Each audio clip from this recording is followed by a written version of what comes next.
हमारे अंतःकरण में हमने शांति का अनुभव किया है। वैसे तो हमारे व्यवहारों में भी काफी परिवर्तन आए हुए हैं। जैसे कि पहले जो भी कार्य हम करते थे, जो हमारे नाग रूपी अहंकार है, वह अपना फन फैलाए खरे मिलता था। लेकिन हमारे परम पूज्य गुरुदेव के आशीर्वाद से हमें यह ज्ञान हुआ कि कैसे उस नाग रूपी अहंकार को हटाकर धर्म की राह पर चलें। नमस्कार।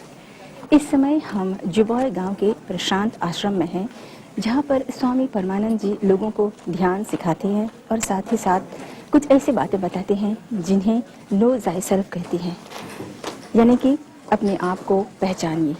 अब वो कौन सी ज्ञान है जिन्हें प्राप्त कर हम अपने आप के प्रति जागृत होते हैं? आइए पूछते हैं स्वामी जी से। स्वामी जी, यहाँ पर लिखा हुआ है नो जायसेल्फ, अपने आप को पहचानो, अपने आप को जानो, स्वयं को जानो। ये कौन सी ज्ञान है? अच्छा देखिए, हम कहते हैं कि हम मनुष्य हैं, लेकिन हमको ये ज्ञान नहीं है कि इस शरीर के अलावा हम कुछ हैं। एक परमात्मा का एक अंश है, एक शक्ति है, और इस शक्ति को जाने बिना, को पहचाने बिना हम आगे नहीं बढ़ सकते।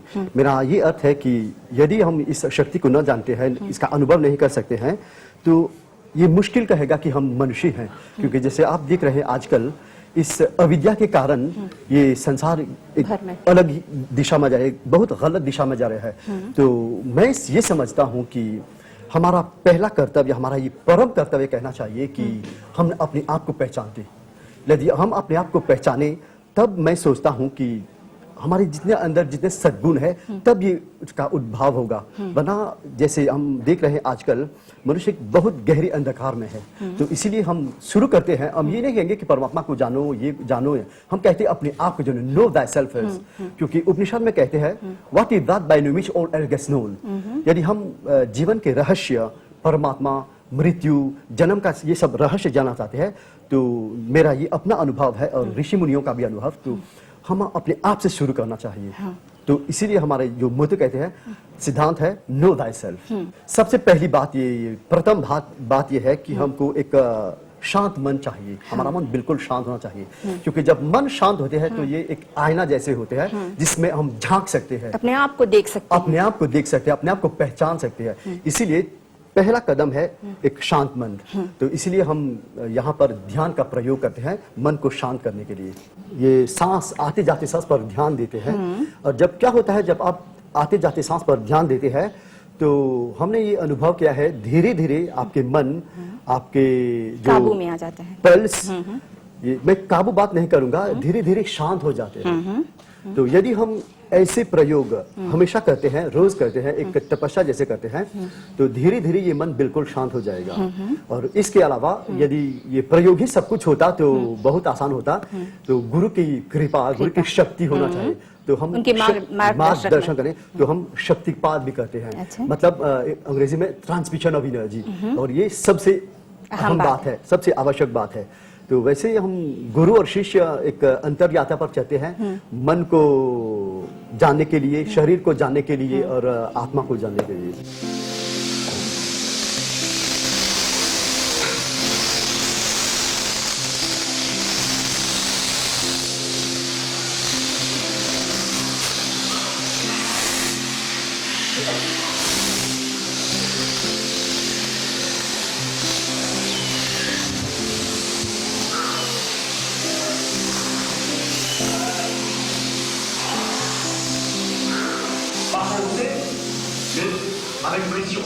नो थायसेल्फ, दो ऐसे शब्द हैं जो हमें भौतिक स्तर से लेकर आध्यात्मिक स्तर तक पहुंचाने का सामर्थ्य रखता है।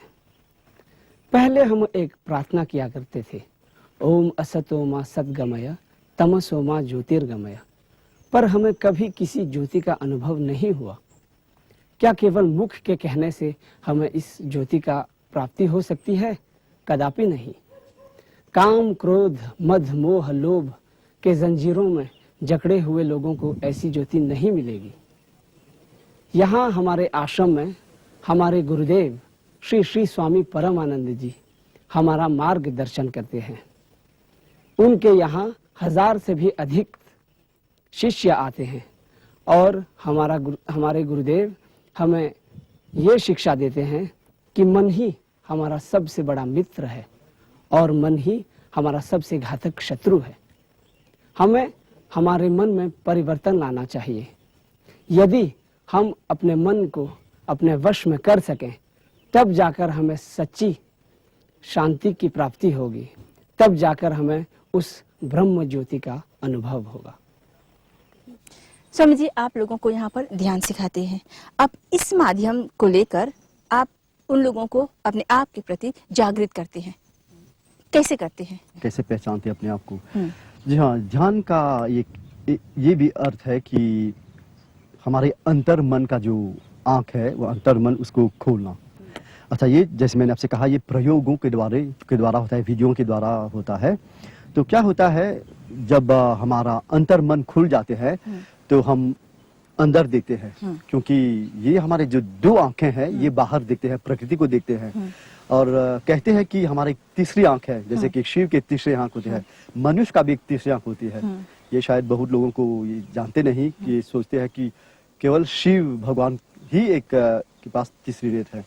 तो क्या होता है, ध्यान के प्रयोग से जब हम धीरे धीरे ध्यान में उतरते हैं तो ये थर्ड आई अंतर मन खुलते हैं। तो जैसे एक हमारे अंदर एक प्रज्वलित हो जाते हैं, जैसे एक प्रकाश फैल जाते हैं।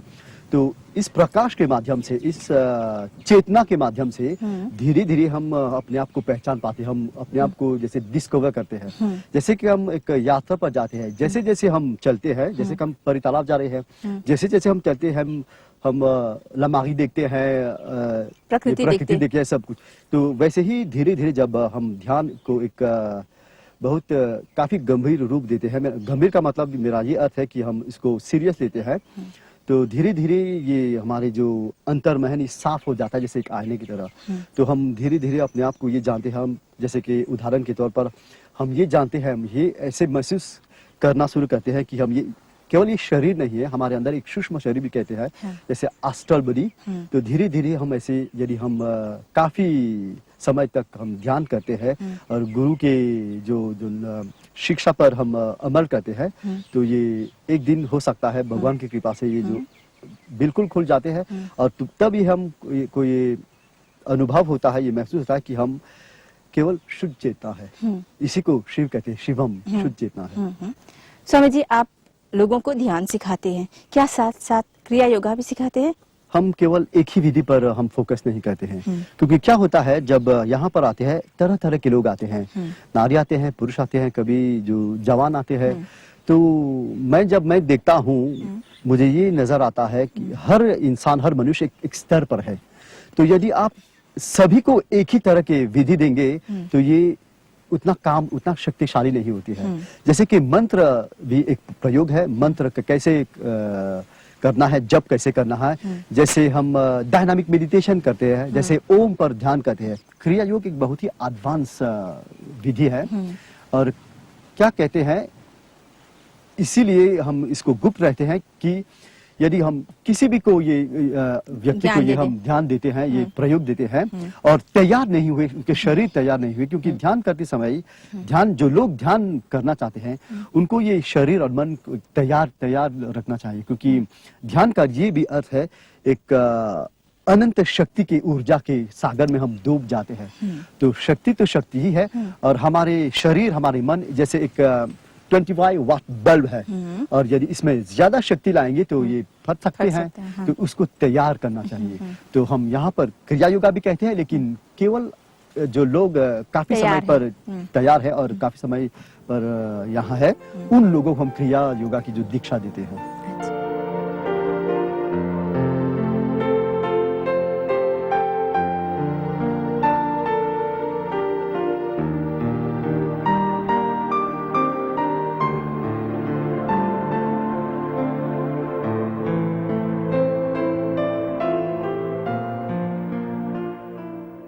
J'étais un athée depuis mon enfance, jusqu'à 1992.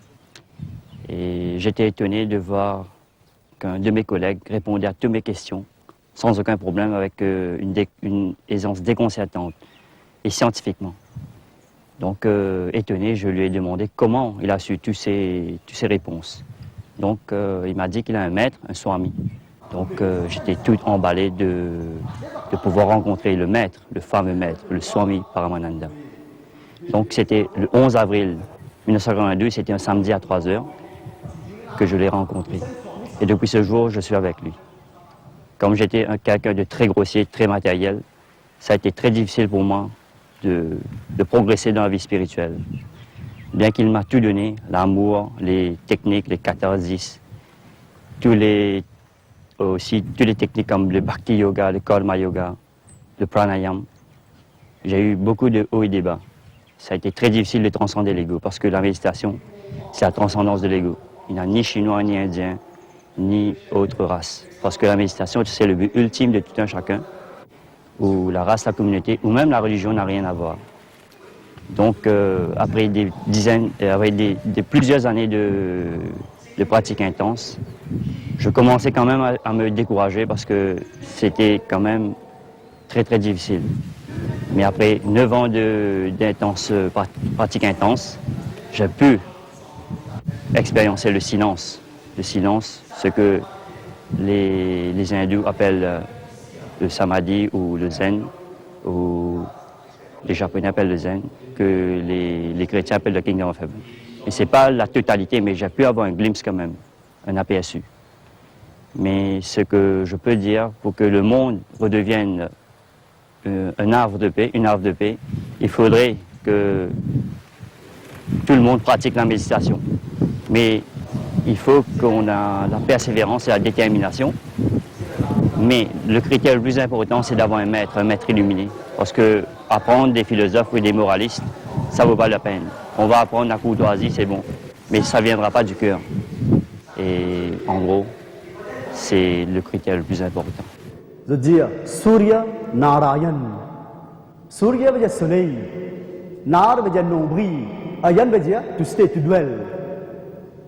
Veut dire dans chaque dimanche, ce nombril se centre et dans le soleil. Et la méditation, aussi compliquée que Dimoun montre ça, aussi peut-être que Dimoun gagne paix avec ça. La méditation veut dire quand ça soleil qui est là à l'intérieur de où là, quand il commence à se lever le matin, il commence à l'aurore, le soleil en dehors là. Ça, c'est la méditation. Et quand le soleil est levé, et dans la vie, une plante levée, une fleur levée, un humain levé, tout le monde se remplit et que la vie se remplit avec activité. Ben, comme ça, il est possible pour chaque humain qui est dans la terre, un soleil capable de lever, la lumière capable de lever. गुरु का महत्व क्या है? असल में देखा जाए आज पूरी दुनिया भटक रही है और हम उसी भांति थे जैसे कि एक कुएं में बाल्टी छेद से भरे हुए हैं। जब तक नीचे है पूरे पानी से भरा हुआ, ऊपर आते आते छेदों से सब पानी नीचे चले आते हैं। उसी भांति मनुष्य का यही स्वभाव है। पूरे जीवन अपना पूरा ऊर्जा व्यतीत कर देते हैं मृत्यु तक आते आते। और गुरु का लक्षण है, गुरु का लक्ष्य है कि हम जैसे शिष्यों का छेदों को ढकना, हम जैसे मनुष्यों का ऊर्जा संग्रहित करवाना, और यही हमारी ऊर्जा को संग्रहित करा के ऊपर तक ले जाते हैं। कोयले से लेकर के हमें हीरे बनाते हैं, हमें काम से राम तक ले जाते हैं, हमें ब्रह्मत्व को उपलब्ध करवाते हैं। गुरु का लक्षण ये है।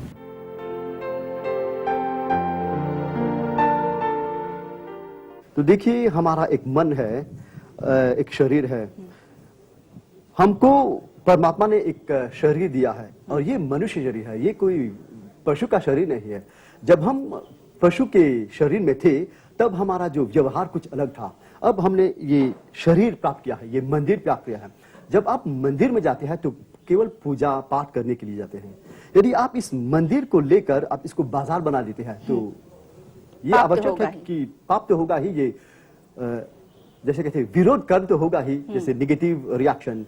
तो मैं ये समझता हूं कि मनुष्य अपने शरीर से अपने ये इस शरीर से ये आत्मा पूजा नहीं कर रहे हैं। मेरा ये समझ है कि हमारे हर कार्य, हर एवरी एक्शन एक पूजा होना चाहिए, क्योंकि मेरे लिए न केवल ये शरीर एक मंदिर है, ये विश्व भर एक मंदिर है। कहते हैं विराट पुरुष। तो हमारा हर कदम हमको ये सोच समझ कर ये कार्य करना चाहिए, ताकि उल्टा जो कार्य मतलब है उल्टा कर्म नहीं आते। तो ये क्या होता है, हमने बहुत जन्म लिए हैं और बहुत अपने जो खास मकसद से अलग गए, तो इसलिए जो हो रहा है, क्योंकि हमने ये जो एक वैज्ञानिक रूप से नहीं जीते हैं, एक आध्यात्मिक रूप से नहीं जीते हैं, तो इसी इसका हम कर्म भुगते हैं, इसी हो रहा है। लेकिन हमें कैसे मालूम हो स्वामी जी कि what is good and what is bad, सही क्या है और बुरा क्या है? आपने एक बहुत अच्छा प्रश्न पूछा है। देखिए, जानने के लिए आपको कान चाहिए, आंख चाहिए और मन चाहिए। तो ये इन तीन चीजों को लेकर यदि हम अंधे हैं तो हम अच्छा भी नहीं सुन सकेंगे, देख नहीं सकेंगे, सोच भी नहीं सकेंगे। तो इसीलिए हम कहते हैं जागो, अपने आप को जानो। ये जो मन होता है ये एक जैसे एक उजाला होता है, एक लाइट होता है। यदि साइंस कहते हैं कि हम हर मनुष्य लगभग 95.5 अनकॉन्शियस, ये जैसे एक शून्य है, एक अनकॉन्शियसनेस। तो आगे बढ़ने के लिए, अच्छाई और बुराई को पहचानने के लिए और क्या सही है, ये जो विवेक प्राप्त करने के लिए हमको कि ये चाहिए कि हमारे मन को उसको जगाएं, हम एक जागृत स्थिति प्राप्त करें। तभी हम देख सकते हैं हम कहाँ चले हैं, क्या कर रहे हैं, क्या बुराई है, क्या चाहिए, क्या खाना चाहिए, क्या नहीं। इन बातों को पुस्तकों में उसे नहीं सीखा जा सकता है, ये मन से आता है, ये it should be natural spontaneous. तो मेरा ये समझ है कि हमको धीरे धीरे और प्रयोग के साथ ये एक शिक्षा जैसे धीरे धीरे हमको मन को एक जागृत अवस्था प्राप्त करना चाहिए। We should be awaken, we should become more and more aware. आप बोल रहे हैं कि ये बातें हम पुस्तकों से नहीं सीख पाते हैं, but then where do we learn it from, कहाँ से, किससे प्राप्त तो करें? यदि हम पुस्तक से हम सीख सकते हैं, यदि पुस्तक से सीखेंगे तो केवल ये शब्द केवल ज्ञान प्राप्त करेंगे। तो इन बातों को एक गुरु जो स्वयं प्रज्ञ ब्रह्म ज्ञान प्राप्त किए हैं उनसे सीखना चाहिए।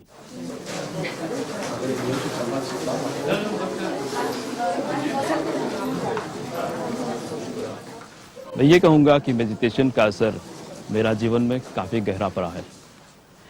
मेडिटेशन से मेरा चेतना दिन ब दिन बढ़ता जा रहा है। ये कहूँगा कि मैं दिन ब दिन ज़्यादा अवेयर होता जा रहा हूँ और परिस्थितियों का सामना करना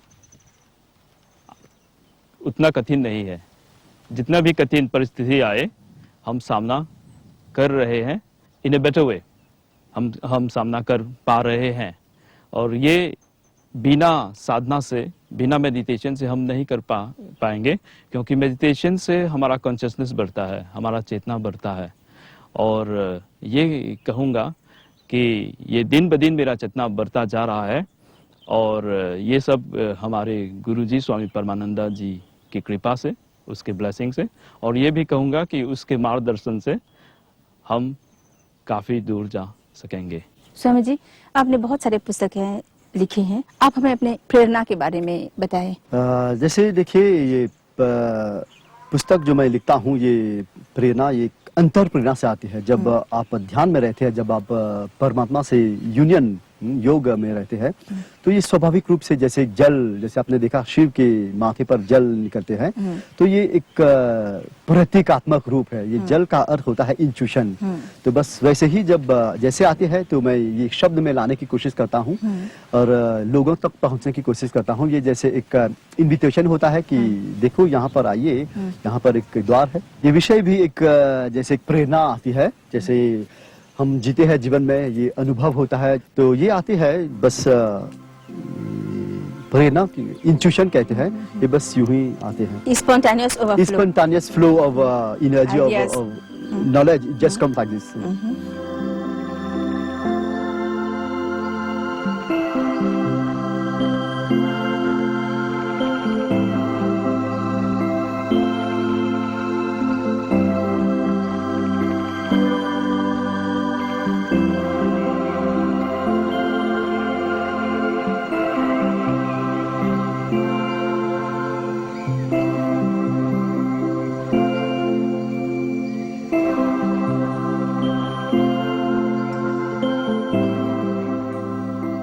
While working on the editing, we experience between the lines, between the words.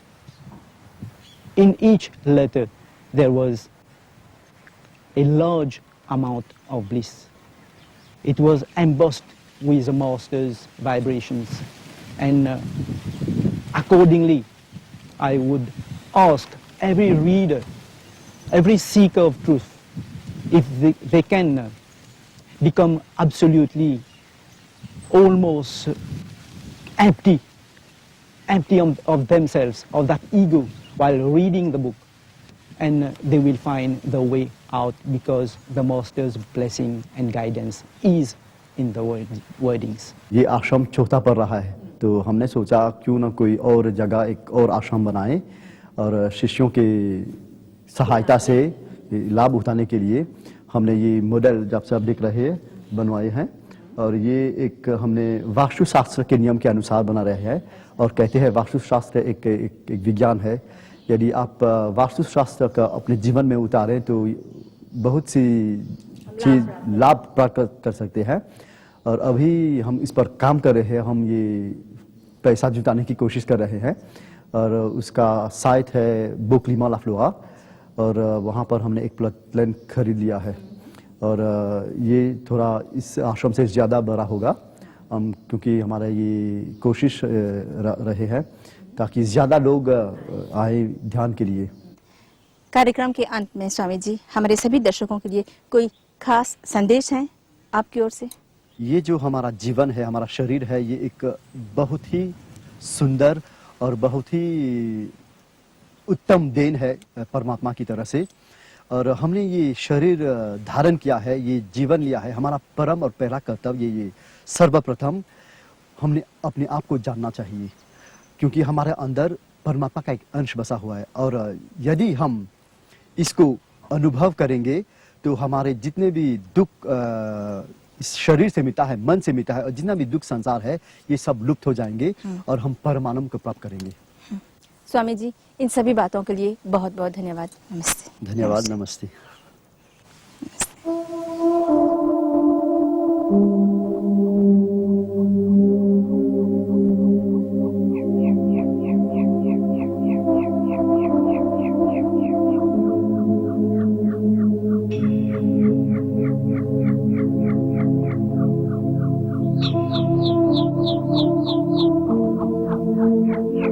Yeah.